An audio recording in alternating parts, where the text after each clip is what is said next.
कर्मचारीले विगत 3 महिनादेखि तलब पाएको छैन। सरकारको दम्बले कसले के आन्दोलन गर्ने हो मलाई थाहा छैन। अबको 1 हप्तामा हाम्रो कर्मचारीले तलब पाएनन् भने सबैलाई टुकुचामा गाडिदिन्छु।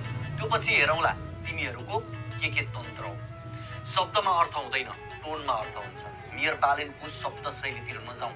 मान्छे हो, अति भएपछि कहिलेकाहीँ फ्रस्ट्रेसन निस्किन्छ। अति गरे खती हुन्छ, आगो छुए पोल्छ, अत्याचारले सीमा नागे मुर्दा पनि बोल्छ। बालेन त जिउँदो, त्यो पनि आँट र साहस भएका, साथै मान्छेको नियत हेर्नुपर्छ र उनको नियत साफ छ। तर यो सरकारको नियत बालेनलाई असफल बनाउने हो। नत्र किन नगरको कर्मचारीलाई तलब खुवाउने पातो नबनाएर कानमा तेल लगाएर बसिरहेको छ सरकार। एउटा कुशल नेतालाई जहिले आफ्नो देश र जनताको चिन्ता हुन्छ। कर्मचारी पनि जनता हुन्, यति संवेदनशीलता त चाहिन्छ। काठमाडौँका सरसफाई मजदुरले महिनौदेखि तलब पाएका छैनन्। सरकारले सहजीकरण नगरेको मेयर बालेन शाहले पनि यो कुरा स्वीकारेका छन्। 4000 भन्दा बढी कर्मचारी प्रभावित छन्, जसमा 300 ठेक्का मजदुर पनि छन्।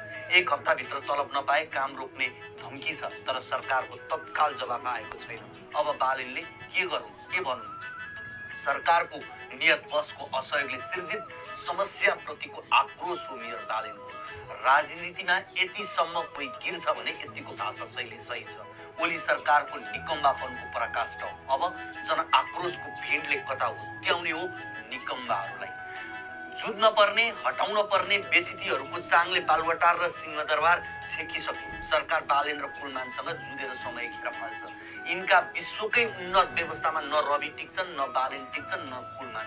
यहाँ त 3 जनाको ज्वाइँ, साली र सालो मात्रै टिक्छन्। मेयरको पद पनि मन्त्री परिषदबाट हटाउन नमिल्ने भएर मात्र हो बालेन अहिलेसम्म मेयर भएको। बालेनप्रति एउटा कुरामा चाहिँ असहमति।